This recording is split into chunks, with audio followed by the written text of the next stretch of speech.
Hey guys, welcome back to Obsessive Thoughts. My name is Lena, and welcome to another solo episode. Let's just get right into it first. Let's make sure we are recording properly. Hey guys, welcome back to Obsessive Thoughts. My name is Lena, and I apologize for my episode being a couple days late this week. We had some technical difficulties, and I apologize if the lighting's awful, if I look awful. I don't plan on leaving the house today, so I'm not going to put on a whole face of makeup. And two, I need the flashlight on because I'm trying to do my video recordings with the back camera instead of the front.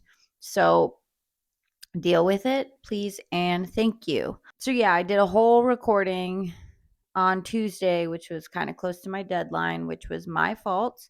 But I did it and I got into a flow state. I was doing really well. And then I concluded the episode only to find out it just stopped recording at 5 minutes and 42 seconds. So I looked at that situation. I was like, okay, I'm done for a few days to process this humiliation ritual that I seem to be put through every so often. I was going to say quarter and then I was going to say monthly, but it's probably like once a week I get humiliated by some sort of test from the universe. But that's okay. We're going to keep going. We're going to keep trying. And yeah. Hi, guys. I have another solo episode this week, which it's kind of hard to get into the whole rhythm of doing solo episodes again. At first, that's all I did. I think I dished out like 3 or 4 solo episodes aside from the interview with my brother and Taylor because I knocked those out on the same weekend.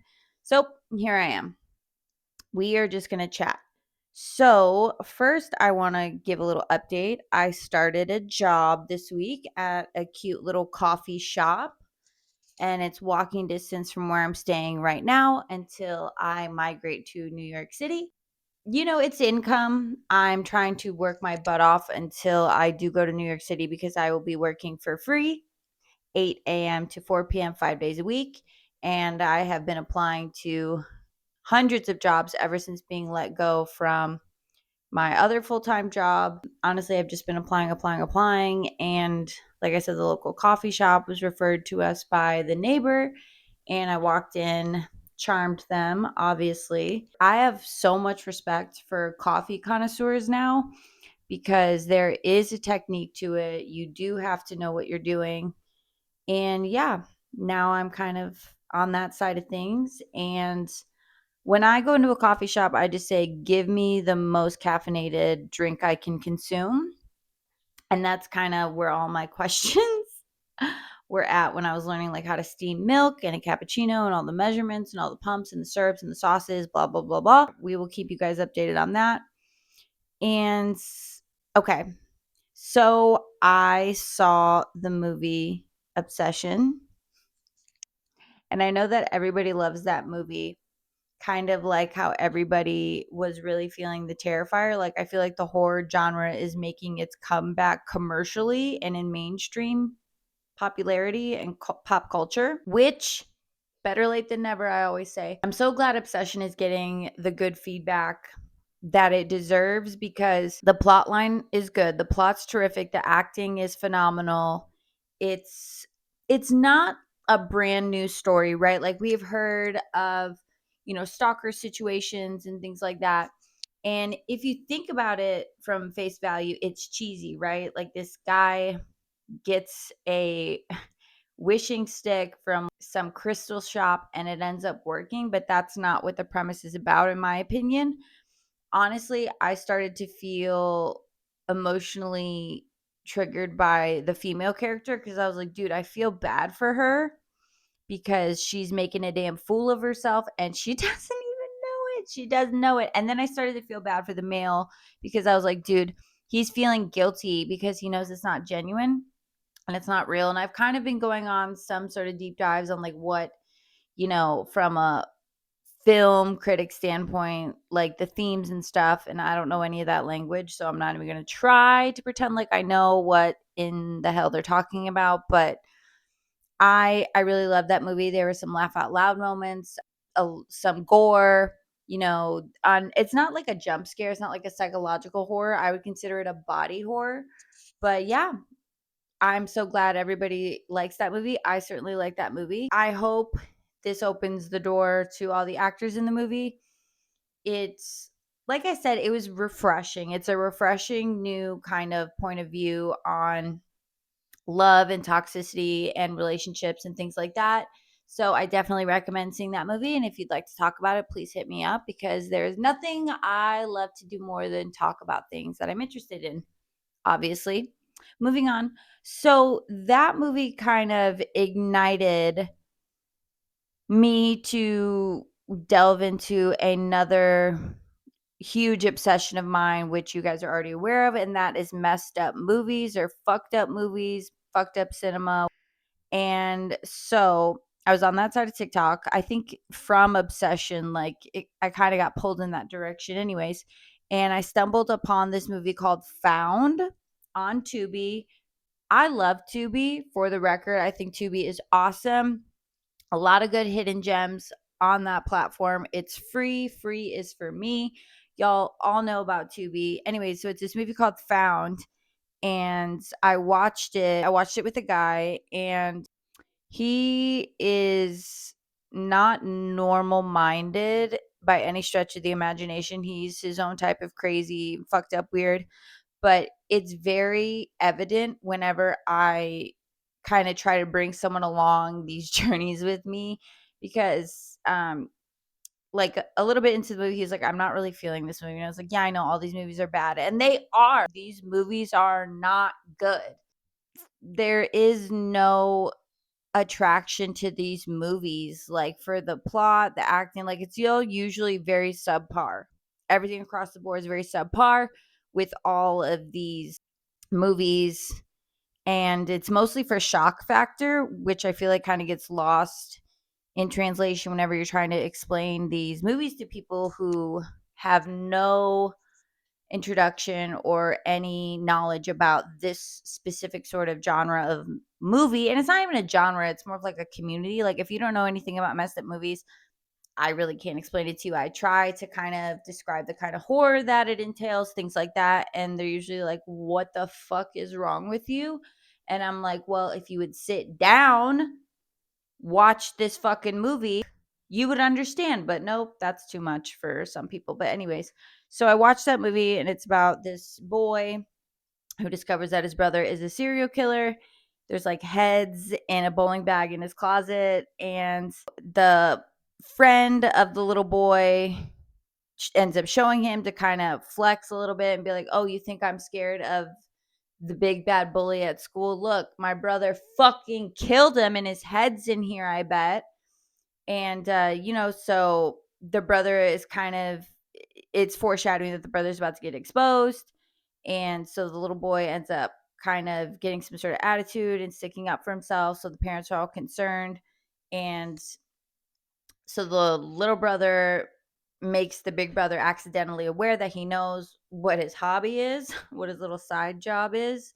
And he's like, you can't tell anyone, blah, blah, blah. They make a promise. Long story short, from the younger brother standing up for himself to the class bully, the parents kind of get into some sort of altercation with the child in a way where they lose their patience. They don't really know how to get a handle on the situation. Physical abuse is kind of their last resort to kind of, get the reins on this kid. The older brother jumps in, and the dad and him don't get along, blah, blah, blah. I won't spoil. I mean, there are already a lot of spoilers ahead, but I'm just going to leave it at the last 5 seconds of the movie, like that last frame. It's not funny. It's not funny, but that shock factor is definitely there. I enjoyed it, but I'm also weird and I live for that kind of stuff. And like I said, when this movie was introduced to me, it was from one of those horror talk messed up movie guys that I adore. I can't remember the name, but they're like, dude, if you want to watch a messed up movie, watch this one on Tubi. And I always take the bait. So I definitely recommend that movie.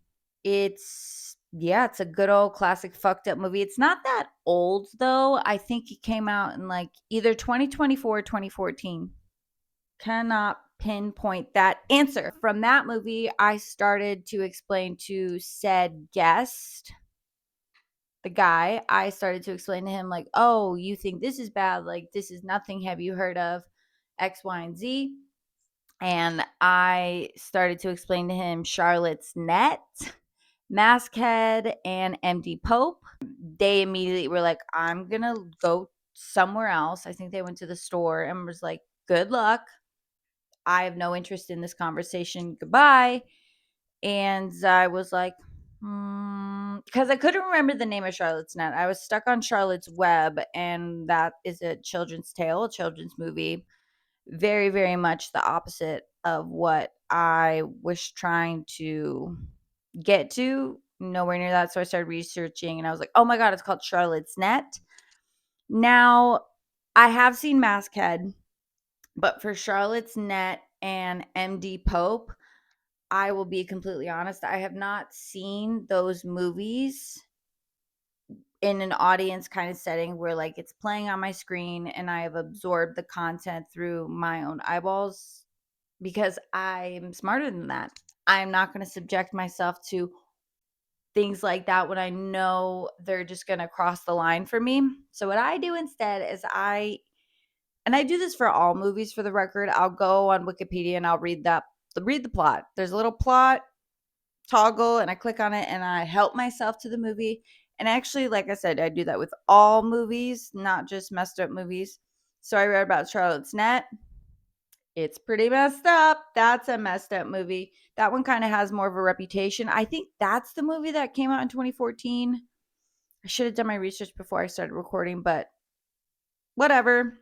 And let's check and make sure this is recording. It is. Thank the Lord, baby Jesus. So that movie's messed up. And my line for these type of movies that I cannot witness, I don't want to talk about, and that is animal abuse and vomit. And in Charlotte's Net, there's a very particular scene, and I think this video is in MD Pope as well, the clip. So blah blah blah. Long story short, these two kids, they are on the dark web, blah blah blah. They are in this house, and then there's a camcorder set up in the closet, and they hear something playing, and they open the closet door. Like I said, forgive me if I'm wrong on this. And the same video that's playing on the camcorder is one of the videos that is in MD Pope, and it's pretty horrific. It involves a puppy. I can't even talk about it. Just know that it's messed up. And I had heard something about this being a Charlotte's Net, which is why I was like, you know what? I'm going to sit this one out and I'm going to read about it instead. Maskhead. I have seen Maskhead, and that movie again was presented like, oh my God, this is so horrific. Another horrible movie, horrible plot, less than average, like not even mediocre, just terrible acting, horrible, horrible movie. And the thing that kind of gets me with these movies is it's always a slow burn, unless it's really kind of a shock value movie. And those movies don't have a plot to them necessarily. It's really hard to have a shock value movie and a seamless plot integrated into each other. With Maskhead, I watched it, and yes, there is one scene. It's probably in total I would say 5 to 8 seconds long, where you actually see the horrific act that is going on. I've seen worse. Did it invoke some sort of emotional reaction in me? No, it did not. Is it messed up to the layman? Yeah, it's pretty messed up. That movie's not that old either. My goodness, I cannot remember when these movies came out, but I did watch that, and honestly, I was like trying to fast forward through it. I was like, oh my God, that one was difficult to sit through just because it was so boring. I wasn't really invested in it. I just wanted to get to the scene everybody was talking about that apparently made the person talking about it on horror messed up movie TikTok nauseous, blah blah blah. Dude, my feedback, you exaggerated this entirely because my brother in Christ, it wasn't that bad. Like, if you are consuming the same sort of content that I am, you shouldn't anymore, and please find another hobby because this is not for you. If this is what got you, is it bad? Yeah. Did it get me? No. So take with that what you will, disturbed cinema community. And okay. So the other movie that's not a messed up movie, that is, again, I should have talked about this when I brought up Obsession, but I didn't.